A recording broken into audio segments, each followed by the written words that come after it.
एक समय की बात है। एक घना जंगल था जहां सभी जानवर खुशी खुशी रहते थे। उस जंगल में एक बड़ा भालू था।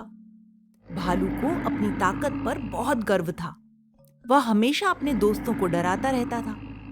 वह सोचता था कि क्योंकि वह सबसे ताकतवर है, कोई भी उसे चुनौती नहीं दे सकता।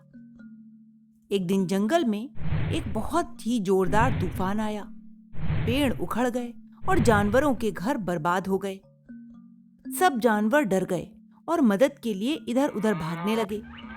खरगोश, बंदर, हिरन और चिड़िया सभी परेशान थे क्योंकि उनके घर नष्ट हो चुके थे। सब जानवर भालू के पास गए और उससे मदद मांगी। भालू ने गर्व से कहा, मैं तो सबसे ताकतवर हूं, लेकिन यह काम मेरा नहीं है। तुम लोग खुद ही कर लो, अपने घर खुद ही बनाओ। जानवर उदास हो गए और आपस में विचार करने लगे।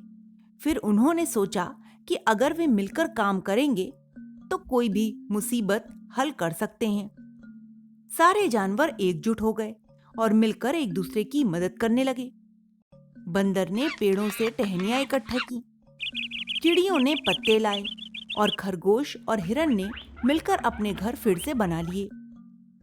जब भालू ने देखा कि बिना उसकी मदद के भी सभी जानवर खुश और एकजुट हैं, तो उसे अपनी गलती का एहसास हुआ। उसने समझा कि ताकत सिर्फ शारीरिक नहीं होती, बल्कि असली ताकत एकता और सहयोग में होती है। भालू ने सभी जानवरों से माफी मांगी और अगली बार जरूरत पड़ने पर मदद करने का वादा भी किया। इस तरह सभी जानवर फिर से खुशी खुशी रहने लगे और भालू भी उनका सच्चा दोस्त बन गया। तो बच्चों, इस कहानी से हमें यही शिक्षा मिलती है कि एकता में बल होता है।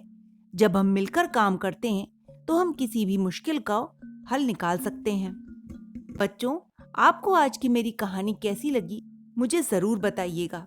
इसी तरह की प्रेरणादायक कहानियां सुनने के लिए मेरे चैनल को सब्सक्राइब कीजिए और बेल आइकन को दबाना भी मत भूलिए, क्योंकि नई कहानियों का नोटिफिकेशन आपको तभी मिलेगा